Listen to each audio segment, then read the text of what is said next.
बिस्मिल्लाहिर्रहमानिर्रहीम। अस्सलाम वालेकुम नाजरीन, वेलकम टू माय चैनल। नाजरीन, आज मैं आपके साथ 5 ऐसे ज़बरदस्त टिप्स शेयर करने जा रही हूँ जो डेली लाइफ में आपको बहुत ज़्यादा फ़ायदा देने वाले हैं। इन टिप्स से आपकी बहुत सी प्रॉब्लम्स सॉल्व होने वाली हैं और इन टिप्स से आपके बहुत से पैसे भी ज़ाया होने से बच जाएंगे।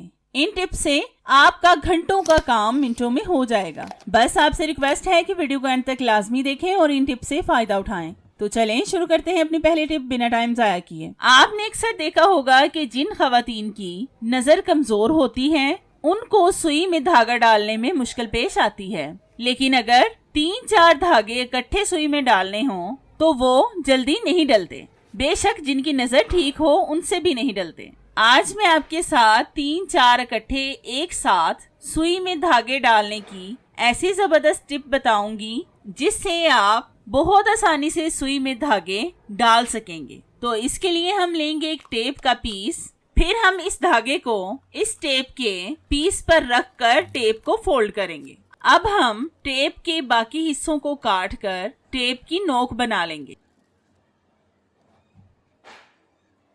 फिर हम इस नोक को सुई में डालकर दूसरी तरफ से खींच लेंगे। तो ये देखिए हमने कितनी आसानी से 3 धागों को सुई में डाल लिया है। इस पर बिल्कुल भी हमारी मेहनत नहीं लगी और ना ही इस पर हमारा ज्यादा वक्त जाया हुआ है। इस तरीके से आप एक धागे को भी सुई में डाल सकते हैं। आप भी लाजमी एक बार इस टिप को ट्राई करके देखें, आपको इसका रिजल्ट इंशाल्लाह 100% मिलेगा। आपने अक्सर नोट किया होगा कि जब छोटी बच्चियां रोटी बनाना सीख रही होती हैं तो उनको अच्छी तरह से रोटी बनाना नहीं आती, लेकिन रोटी बनाने से पहले उन्हें पेड़ा बनाना आना चाहिए, क्योंकि अगर उनको पेड़ा बनाना आ जाए तो वो बहुत आसानी से रोटी बना सकती हैं। आज मैं आपको ऐसा जबरदस्त तरीका बताऊंगी जिससे आप बहुत आसानी से पेड़ा बना सकती हैं। तो इसके लिए हम लेंगे थोड़ा सा खुश्क आटा, उसको हम काउंटर टॉप पर स्प्रिंकल करेंगे। आपने एक बात का लाजमी ध्यान रखना है कि जहाँ पर आप आटा स्प्रिंकल कर रही हैं वो जगह बिल्कुल साफ होनी चाहिए। अब हम लेंगे थोड़ा सा गूंदा हुआ आटा, इसको आपने कुछ भी नहीं करना, बस ऐसे ही उठाकर इसको स्प्रिंकल किए हुए आटे पर रखना है। और फिर हम लेंगे एक कांच का ग्लास, कांच के ग्लास को हम गूंदे हुए आटे के ऊपर रखेंगे और फिर इसको राउंड राउंड घुमाएंगे 1 मिनट के लिए। 1 मिनट के लिए आपने इसको घुमाना है। इस तरह घुमाने से आपका पेड़ा रेडी हो जाएगा।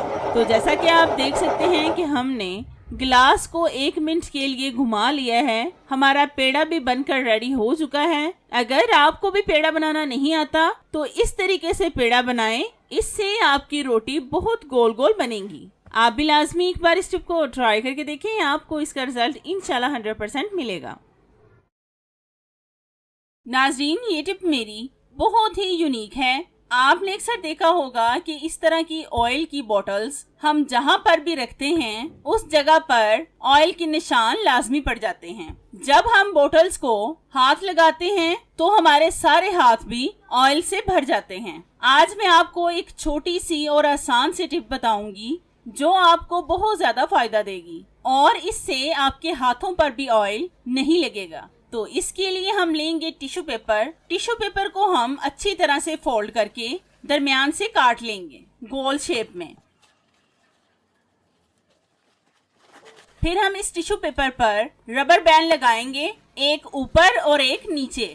रबर बैंड लगाने से टिश्यू पेपर बिल्कुल भी अपनी जगह से नहीं हिलेगा और इससे जो भी ऑयल के कतरे नीचे गिरेंगे वो टिश्यू पेपर अपने अंदर जज्ब कर लेगा। इससे ना तो आपके किचन का काउंटर टॉप गंदा होगा और ना ही इससे आपके हाथ गंदे होंगे। तो जैसा कि आप देख सकते हैं कि हमने अच्छी तरह से टिश्यू पेपर पर रबर बैंड लगा लिए हैं।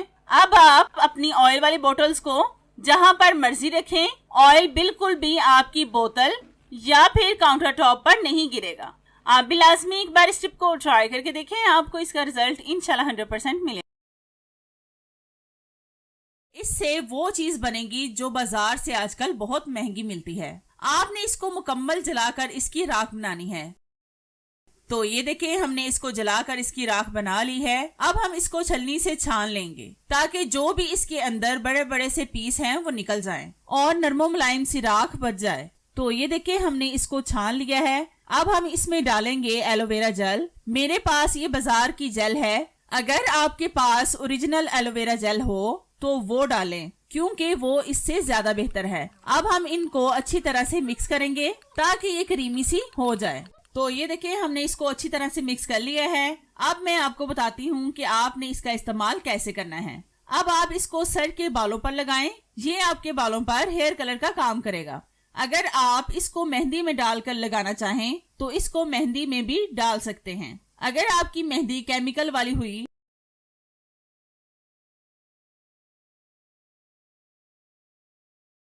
नाज़रीन, ये टिप मेरी बहुत ही अमेजिंग है। आपने अक्सर देखा होगा कि जब हम कांच के गिलास का इस्तेमाल करते हैं तो टूटने की वजह से हमारे गिलासों का सेट खराब हो जाता है। बाज दफा तो एक एक गिलास बच जाता है जिसे हम अपने कैबिनेट्स के किसी कोने में रख देते हैं और वो फिर इस्तेमाल में भी नहीं आता। मेरे पास भी ये 2 गिलास एक्स्ट्रा पड़े हुए थे जिनका मैं इस्तेमाल नहीं करती। आज मैं आपको इसका बहुत अच्छा इस्तेमाल बताऊंगी जो आपको बहुत ज्यादा फायदा देगा। तो इसके लिए हम लेंगे पुराने सॉक्स जिनको हम बेकार समझकर फेंक देते हैं। इन सॉक्स को हम ग्लासों में लगाएंगे। आपने भी इन पुराने ग्लासों और पुरानी सॉक्स का इस्तेमाल इस तरीके से करना है। इस तरीके के इस्तेमाल से आपकी बेकार चीजें कारआमद हो जाएंगी। तो ये देखें हमने दोनों गिलासों में सॉक्स लगा ली हैं। अब हम एक गिलास में अपनी किचन की चीजें रखेंगे और दूसरे गिलास में अपने